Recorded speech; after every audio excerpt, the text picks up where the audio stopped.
Y reiterando el agradecimiento y el honor de haber asignado, espero estar a la altura del designio, haberme asignado impartir la ponencia marco del Congreso, pues comienzo con ella. Me disciplino cronológicamente, pongo el cronómetro y espero cumplir los 45 minutos asignados, y si puedo abreviar, pues abrevio, para que a los que nos toca organizar eventos sabemos la importancia del tiempo y la necesidad de no divagar y de ir a lo concreto y sobre todo a lo que sea útil. Se hablaba muy acertadamente por parte de los presentadores de que un congreso, si tiene una justificación, es generar conocimiento valioso al servicio del cambio social. Pues eso es, yo creo, el lema de cualquier evento de este tipo. Os felicito a FEDACE y al daño cerebral adquirido, porque es verdad que somos entidades que nuestra justificación está en la acción, en el cambio, en la modificación del entorno, un entorno ingrato, injusto, hostigante, hostigador hacia las personas con discapacidad, y que necesariamente, imperiosamente hemos de transformarlo. Pero esa acción no puede ser una acción sin conciencia, reactiva, que solo vaya detrás de los acontecimientos, sino que tiene que ser reflexiva, penetrante y también lúcida, y eso requiere pensamiento, y a veces hay que dejar el fragor del día a día, de la vida cotidiana, de los apremios del momento, detenerse siquiera un poco, un leve respiro, un meandro en ese río que somos, y dedicarse a pensar para orientar, para iluminar y alumbrar la acción que al salir de aquí vais a aplicar en vuestros entornos, en vuestras localidades, provincias, comunidades autónomas o las entidades o la entidad estatal en su ámbito nacional. La ponencia marco, que no, en el programa no figura un título, yo me he permitido que el leitmotiv sobre lo que voy a disertar, sobre lo que voy a compartir, sobre lo que muchas veces quedará en un ámbito de perplejidad, de duda compartida. No estamos en momentos de certezas, de afirmaciones a priorísticas que no admitan duda. Yo creo que estamos en una duda constructiva.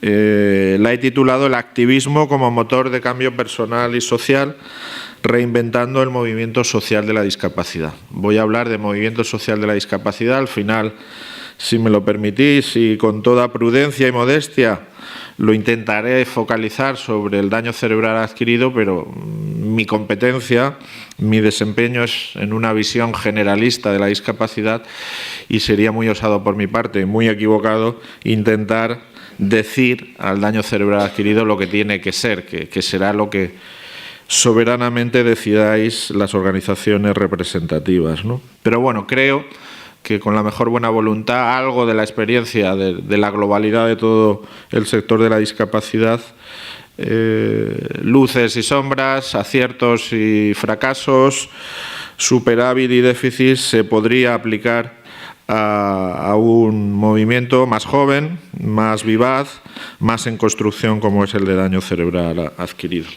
La ponencia, que repito, el activismo como motor de cambio social y personal, individual, reinventando el movimiento social de la discapacidad, la voy a, siguiendo un poco esas directrices socráticas de la mayéutica, de intentar llegar a la verdad o de alumbrar aquello que se desconoce a través de preguntas, y que no haya una relación bilateral y a veces jerárquica de profesor del que sabe frente al que no sabe, al alumnado, sino que sea un descubrimiento a la par, a través del diálogo, de las posibles certezas o las aproximaciones a las verdades, que siempre son un poco inaprensibles y que quedan lejos. Las tres preguntas, para después tener una coda final más práctica, más aplicativa, girarían en torno: ¿necesitan las personas con discapacidad un cambio social e individual? Porque en lógica hay una cuestión que se llama petición de principio, y es que uno invoca que ocurre algo, que pasa algo, que esto es verdad y no tiene que justificarlo.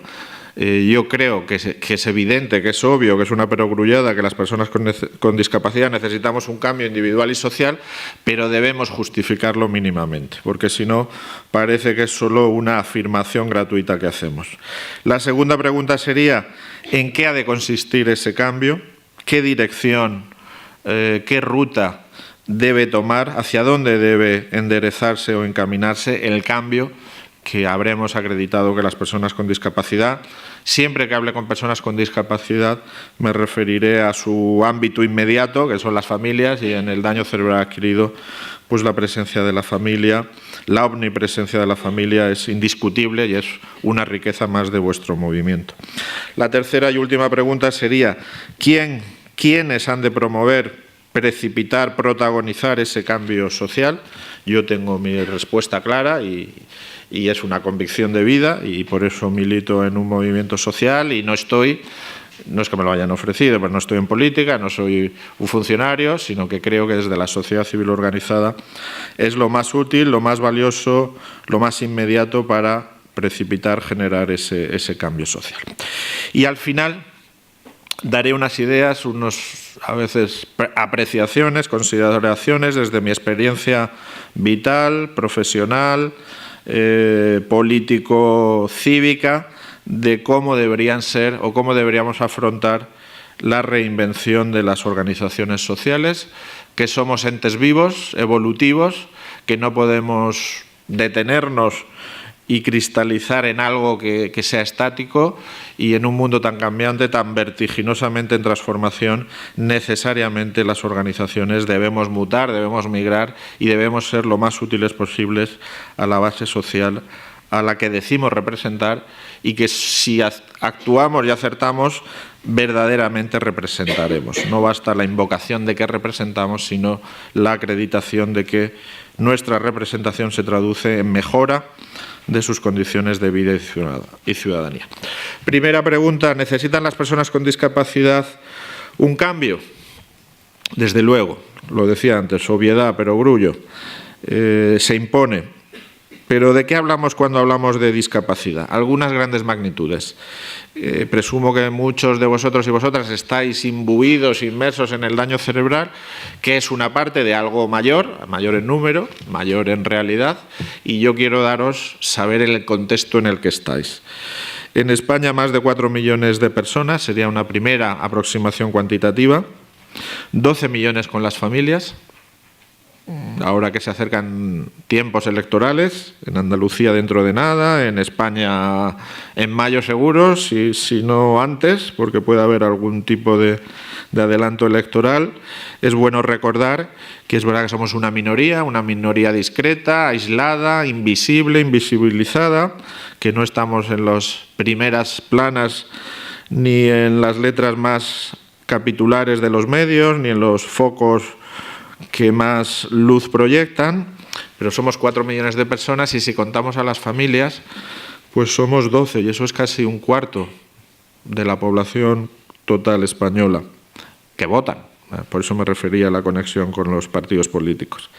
En 1 de cada 5 hogares hay una situación de discapacidad, que no es poco, y creciendo. En ese sentido podríamos ser considerada la minoría social mayoritaria numéricamente. Se hablaba aquí con mucho acierto de la perspectiva mujer, género, que es una realidad, no por corrección política ni porque sea el momento y parece que es requerimiento de la coyuntura, es que por convicción, por devoción, es absolutamente irrenunciable. Más del 60% de esos 4 millones son mujeres con discapacidad, pero si añadimos el entorno cuidador, el entorno asistente, el entorno promotor y de apoyos, las mujeres son el entorno profesional, no así el entorno directivo, donde tenemos también un déficit de infrarrepresentación de las mujeres en la dirigencia asociativa. No sé los datos de daño cerebral, pero no creo que sean especialmente mejores que el déficit que presentamos, es que las mujeres son mayoritarias en nuestro movimiento social, pero no están a la cabeza en la cúpula directiva de nuestras organizaciones. El factor edad, 2,5 millones de personas, también casi un 60%, son mayores de 65 años. La discapacidad asociada a la edad es una realidad. 1 millón en el medio rural, con problemas de multiexclusión añadida, simplemente por haber nacido allí y querer y desear permanecer allí donde han nacido, en el entorno rural, pues son castigados, son presionados, son estas personas inducidas a abandonar ese entorno porque tiene más carestía de apoyos, de recursos y de medios, y se les obliga casi a ir a un entorno urbano donde no es que haya todos los medios del mundo, pero al menos hay más. Y eso hace tomar decisiones que van contra las propias preferencias de las personas. Y un hecho, la sociología de la discapacidad, el retrato robot, si hiciéramos, de la discapacidad en España ha cambiado en los últimos 15-20 años, y esto conecta de lleno, de plano, con lo que es la realidad del daño cerebral adquirido, que es la preponderancia de la discapacidad sobrevenida frente a la originaria. Desde siempre, desde que tenemos legislación, desde que tenemos políticas públicas de discapacidad, se llamaran como se llamaran, desde los años 70 en nuestro país, antes incluso de la Constitución y de la LISMI, pero después de la Constitución y de la LISMI, todos los dispositivos públicos de atención, de acompañamiento, de protección de la discapacidad siempre habían estado pensados en una persona con discapacidad que nace con ella, que la adquiere en los primeros momentos de la vida, la discapacidad originaria, y se diseña desde la concepción de ese momento, un modelo médico rehabilitador, paternalista, asistencialista, bueno, pues lo que, no lo digo críticamente, lo digo que cada día trae su afán y cada época responde a los requerimientos que se les hacen, pues como mejor sabe. Se va evolucionando y no hay que mirar atrás con ira ni con disgusto, sino reconociendo con los medios que tenían y en el momento histórico que les tocó lo que pudieron hacer con esas circunstancias que les dio la coyuntura, ¿no? Bueno, pues ahora casi toda la discapacidad es sobrevenida, lo va a ser más en el futuro. Daño cerebral, las enfermedades raras o minoritarias de poca prevalencia, la enfermedad mental, los problemas de salud mental, otras discapacidades que se están gestando y para las que todavía no tenemos nombre, hacen que eso haya cambiado profundamente. Cada vez hay menos niños y niñas con discapacidad, menos en número, pero más porque viven con más necesidades de apoyo. Y tendremos que repensar y replantear toda la continuidad de acompañamientos y adecuarla a las nuevas fuentes y a los nuevos momentos en que se generan las discapacidades. Eso en cuanto a la aproximación muy burda, muy grosera, porque no da tiempo a afinar, cuantitativa de lo que es la discapacidad en España, en general en los países avanzados, y en esto tenemos que considerar que España forma parte de ese batallón de salida de los avanzados. Una dimensión cualitativa, porque todo no se queda en números, pues hay que partir de una comprobación generalizada de que las personas con discapacidad estamos en una situación de privación o de dificultad extrema o severa de acceso a bienes sociales básicos, que son críticos en el sentido de si accedes o no accedes, podemos determinar el juicio de si tienes una vida mínimamente digna, comparable a las de tus iguales, aunque no tengan discapacidad, y al ejercicio efectivo de los derechos fundamentales y de las libertades públicas.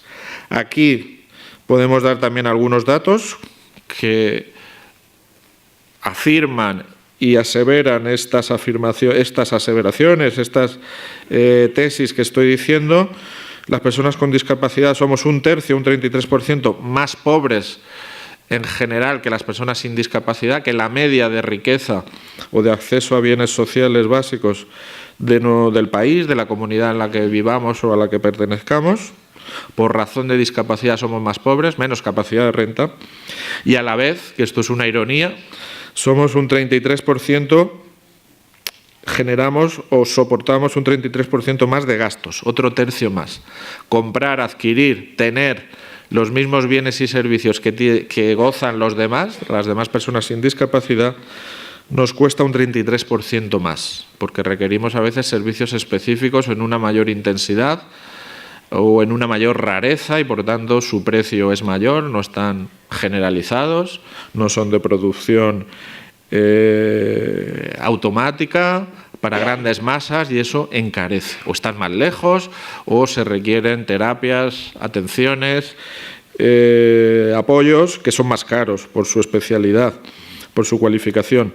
Pues eso hace que necesariamente estemos en una situación de exclusión social.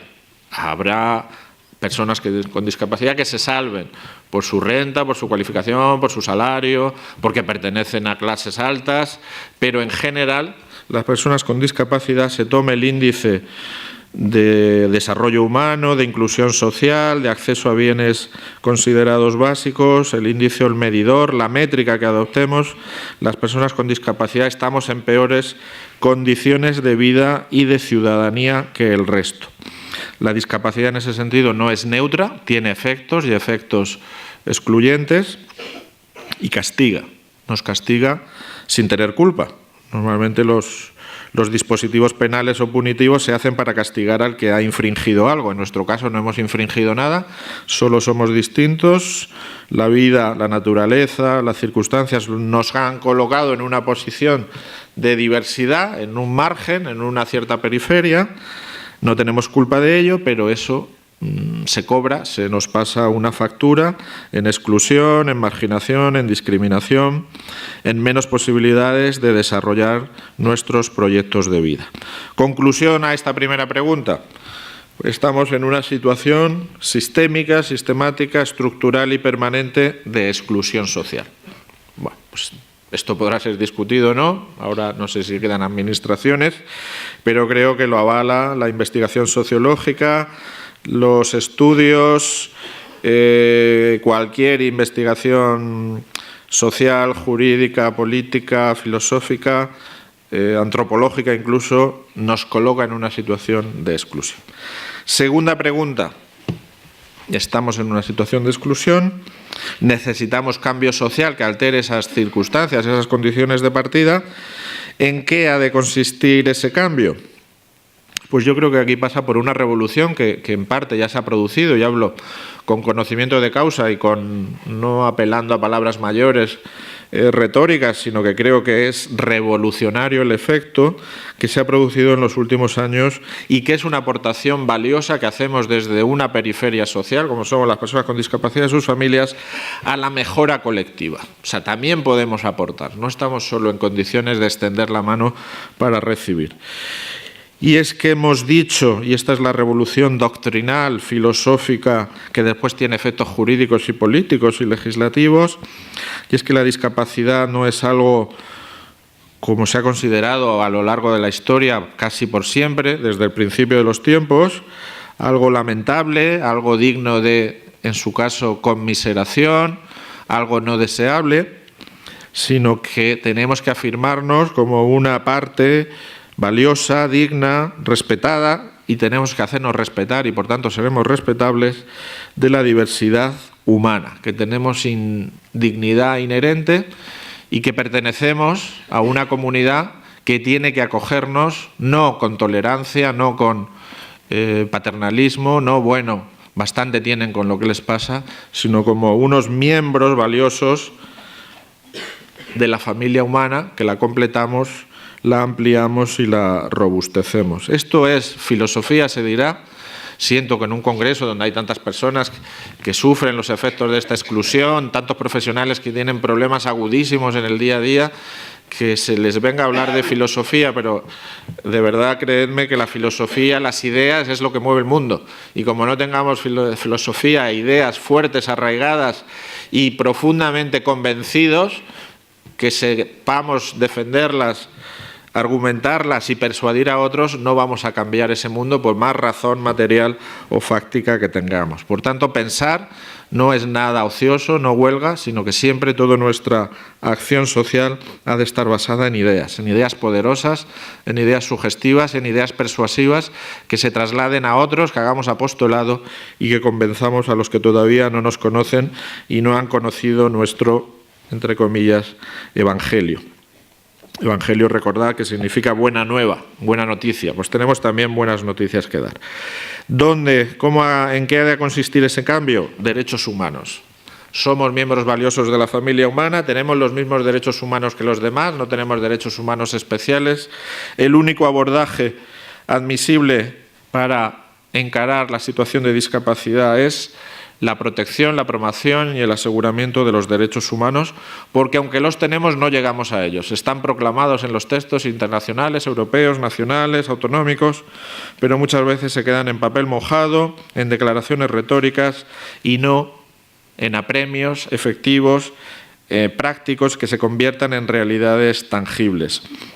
Por tanto, toda nuestra acción, todo nuestro discurso tiene que ser desde la óptica de los derechos humanos, desde exigir que se respeten y practicar toda nuestra labor de acompañamiento a las personas a las que representamos y atendemos desde una óptica de derechos humanos.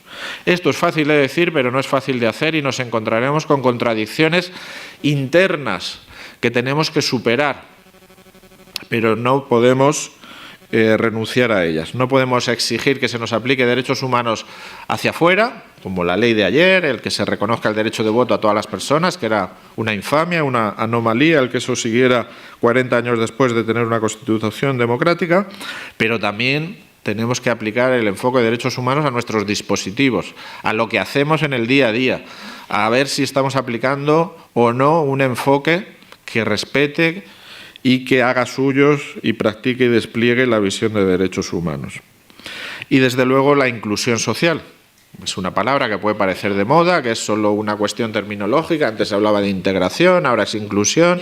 ¿Qué diferencia hay? Bueno, hay diferencias, no es momento de entrar en disquisiciones lingüísticas o terminológicas, en sutilezas que se quiebran de tan finas. Pero la inclusión social significa que la respuesta a los requerimientos que tienen las personas con discapacidad, hombres y mujeres con discapacidad, tiene que ser una respuesta no separada, no paralela, no distinta, específica para ellos, para su realidad, sino una respuesta dentro de una corriente general. Ya no nos valen el estar en jaulas de oro, si es que alguna vez hemos estado en la historia, atendidos, comidos, con lecho, con techo, pero apartados, o decidiendo otros y otras por nuestro presunto bien sobre nuestra calidad y nuestra cantidad existencial. La inclusión significa que todo acompañamiento, toda respuesta tiene que estar en la corriente general y participando en la comunidad de la que somos y a la que aspiramos a ser miembros valiosos, y no solo una periferia, una tangencia que está por ahí y que recibe a veces una atención marginal.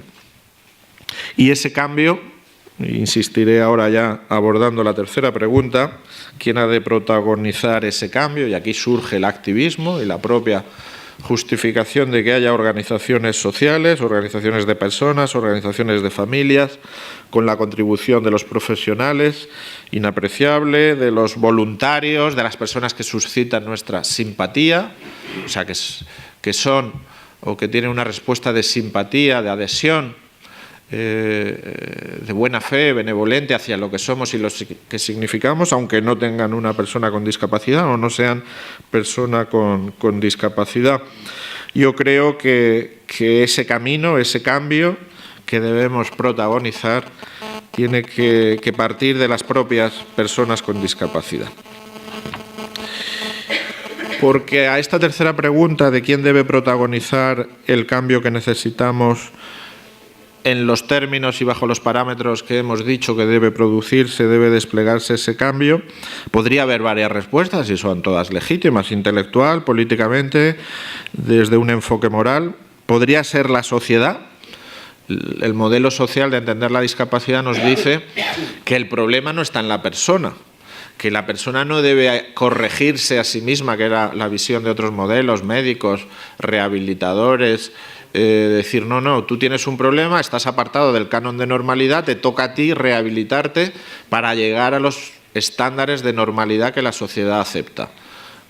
Te puedo ayudar en esa labor, pero te toca a ti cambiar. El modelo social lo que nos dice es que el problema de la discapacidad no son las personas, sino es un entorno que no sabe gestionar, atender y que no sabe relacionarse con una diversidad social a la que no ha prestado atención, para la que no ha hecho un entorno inclusivo, abierto, con parámetros de atención a todas las realidades.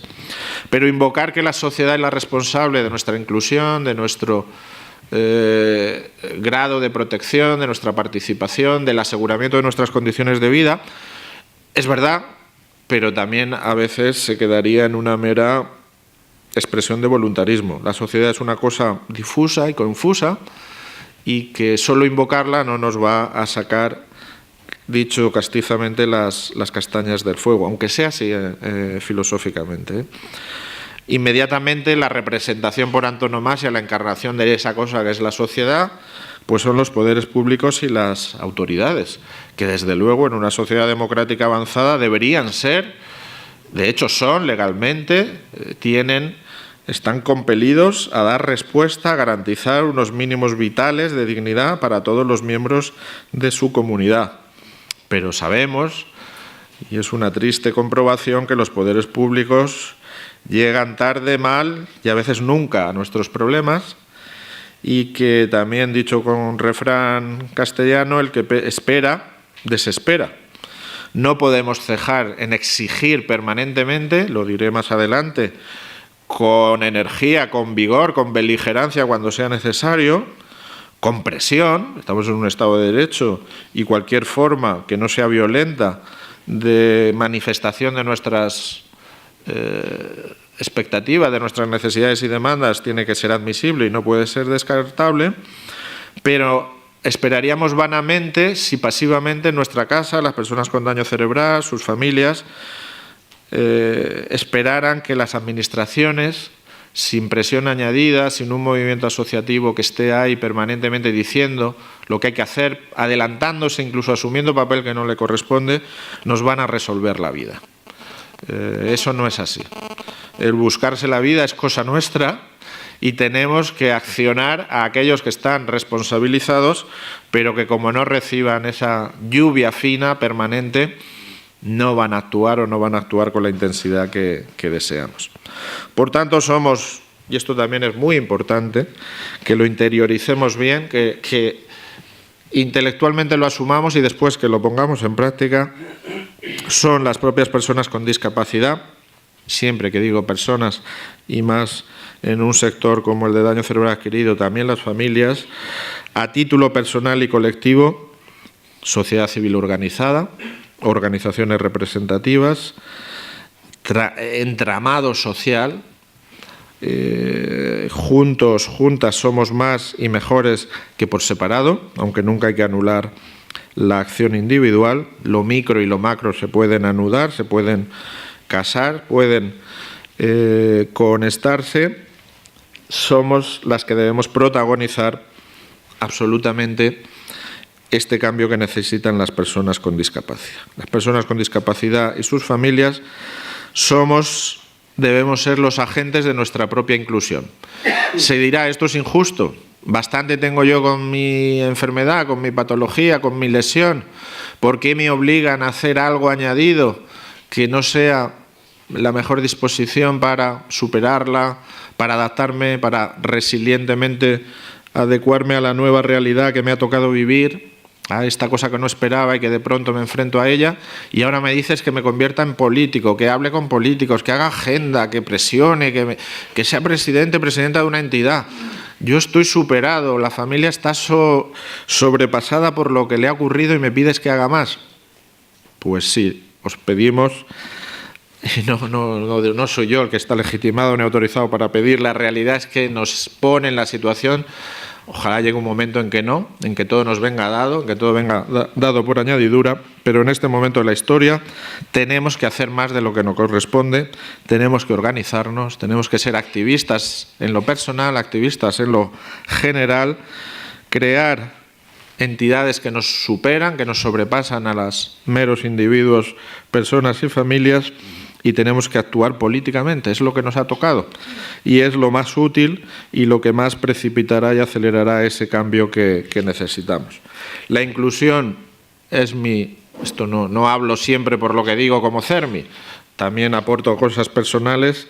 La inclusión, a mi juicio, es individual y los apoyos, el acompañamiento tiene que ser colectivo. la rienda de nuestro proyecto de vida, de nuestro destino, debe permanecer, porque es lo éticamente aceptable y lo políticamente asumible siempre en nuestro ámbito de decisión, pero los apoyos, y cuando digo apoyos de todo tipo, pero también no ser discriminados, no ser incluidos, tienen que ser colectivos, de la comunidad. Esa es la visión, el enfoque de modelo social de la discapacidad hoy imperante, fruto de esa concepción revolucionaria de que la discapacidad también es una manifestación valiosa de la vida en comunidad. Y esto, y ya voy terminando, ¿cómo impacta en el movimiento asociativo? No quería, así, perdonad la expresión, a pelo entrar en el movimiento asociativo sin un contexto, sin unos antecedentes, porque las cosas están en un entorno y si solo vas a la cosa y no describes la circunstancia, puedes perder gran parte del acierto o de la descripción o de la fijación de la atención. ¿Qué movimiento asociativo necesitaríamos? Movimiento social, ¿qué tipo de activismo necesitaríamos, precisaríamos para hacer realidad los fundamentos de partida que respondían a las preguntas, a las 3 preguntas iniciales que he ido formulando y tratando, en la medida de lo posible, de ir contestando? Pues necesitamos un movimiento asociativo amplio, de base amplia, variado. Nuestra realidad cada vez más va a ser más variada. Yo lo poco que conozco del daño cerebral adquirido, en estos años de participación activa vuestra en CERMI, pues empezó de una manera y está cambiando. Yo hace unos años no oía hablar de daño cerebral infantil. Pues ahora es una nueva realidad que hasta en vuestros propios entornos se estará produciendo, ¿no? Bueno, pues quiere decir que vamos a estar sometidos a mutaciones y cambios en lo que pensábamos que estaba como muy aquilatado. Tiene que ser diverso, tramado, y ahí tenemos que hacer una apelación a todo lo valioso que está en nuestro movimiento. A las personas, desde luego, las personas tienen que tener un lugar preeminente, las familias. Vosotras habéis conseguido, yo creo, porque esto no siempre es pacífico, y en Europa y en otros países no ha sido así. Y lo que tenemos en España, al menos yo como presidente de CERMI, y si no fuera así lo sufriría más, y siempre hay problemas internos de cohesión, bueno, de equilibrios, de ajustes, que alguien que está en una posición moderadora, arbitral, que me toca a mí como CERMI, que no soy de ninguna entidad en concreto, una especie de ectoplasma que está por ahí, que no es de nadie en concreto, pero es de todos y de todas. Pues, por ejemplo, el equilibrio en el movimiento asociativo entre organizaciones de personas y de familias no siempre es fácil, no siempre es pacífico, no siempre hay una coexistencia sin conflicto.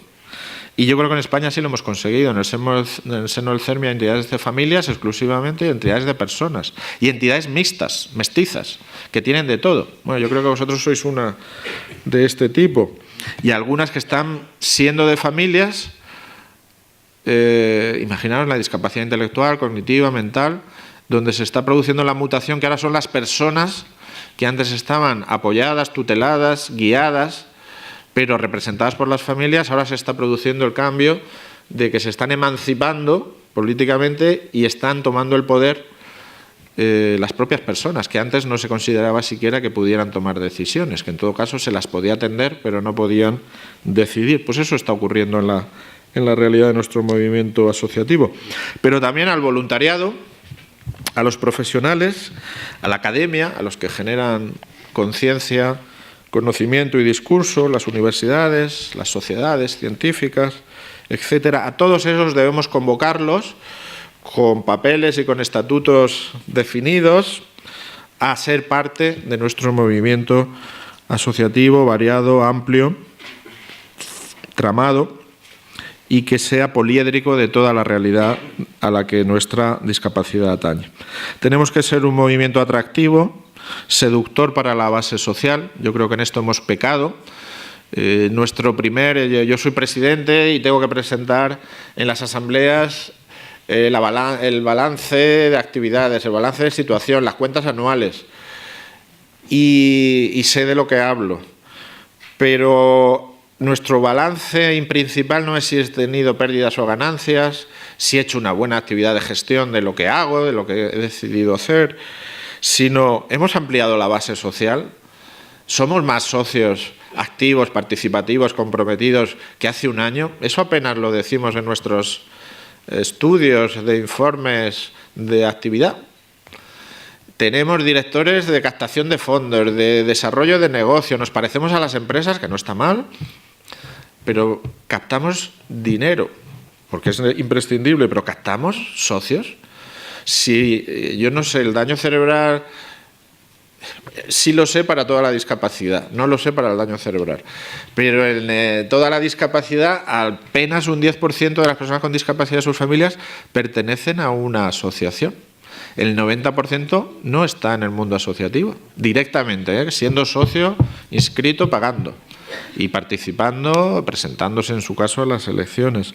Es verdad que esto se amplía en un país donde hay poca conciencia de participación cívica, pasa en los sindicatos, en asociaciones recreativas, culturales, no hay una tradición de presencia, de militancia, pero hay un 40% de las personas con discapacidad sí tienen relación con una entidad, aunque no a títulos de socios. Puede ser como usuario, a mí no me gusta la palabra beneficiario, como receptor de algún tipo de apoyo, que es una relación más clientelar, que también ahora lo abordaré, el aspecto de gestores de servicios, ¿no? Pues tenemos, y yo os pido y os exhorto a que penséis en cómo atraer, en cómo tener directores de captación de nuevos socios, no solo de nuevas subvenciones o nuevas ayudas. Estar a la puerta de los hospitales, de donde hayan los focos de origen del daño cerebral, para decirles, aquí hay un movimiento que os apoya, y más en estos primeros momentos tan traumáticos, tan de deslocalización y de descolocamiento vital, y no esperar a que vengan a buscar, que entren en Internet, que un médico, que alguien les diga, pues yo sé que hay una asociación por ahí de lo que a ti te pasa. Que seamos activos y proactivos en la extensión de nuestra base social. Tiene que ser un movimiento representativo. En un país muy atomizado, donde todos queremos ser el jefe de la banda, tenemos que resignarnos, que llegar a acuerdos y que ir a organizaciones de base amplia dentro de nuestra propia discapacidad y no solo a microorganizaciones.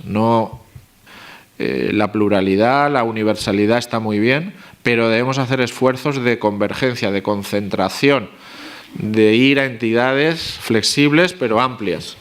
Esto creo que es importante. Tiene que ser un movimiento expansivo, que no se resigne y que vaya más allá. Si tenéis territorios donde no hay, pues desde luego una de las, vacíos en el mapa autonómico, en el mapa provincial, en el mapa comarcal, en el mapa nacional, necesariamente tenéis que ir a llenarlos. Tiene que haber una entidad de referencia del daño cerebral en ese territorio. Y si no lo hay que crearlo, y eso hay que ayudar a crearlo, hay que abonar el territorio. Hay una cuestión que me gustaría abordar.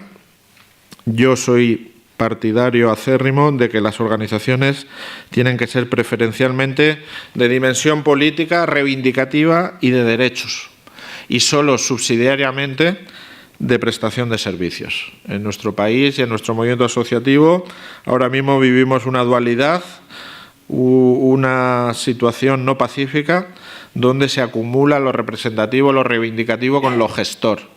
A veces somos el empleador y el empleado, el que está en esta parte de la mesa y el que está en la otra, en el que gestionamos y por tanto empresarios, y el que defendemos y por tanto militantes activos de una causa cívica.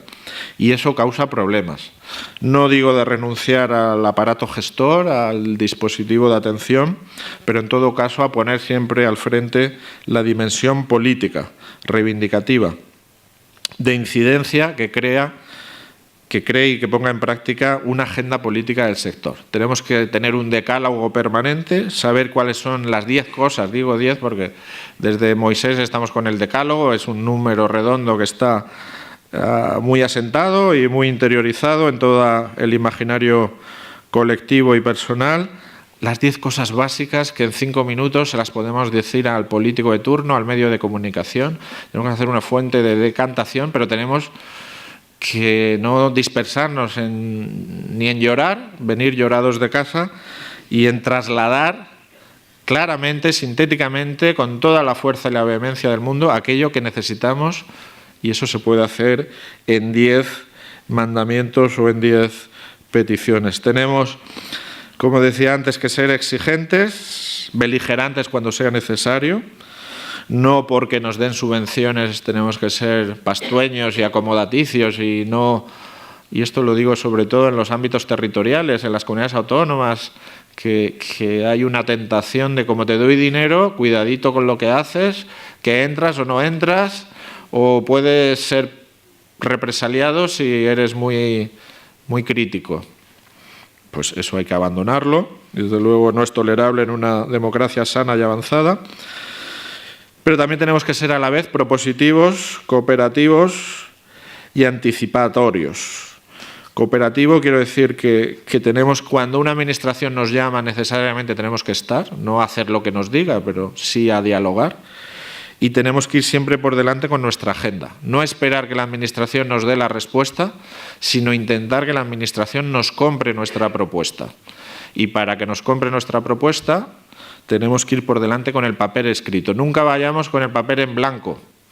El papel en blanco es un horror para el escritor, pero es peor que te escriban el guión que lo escribes tú. Escribe tú tu guión y que otro lo interprete. Si es un político, un gestor, un responsable público, que escriba tu guión, aunque borre palabras, aunque las reduzca, aunque los diálogos los acorte, pero que sea tu guión.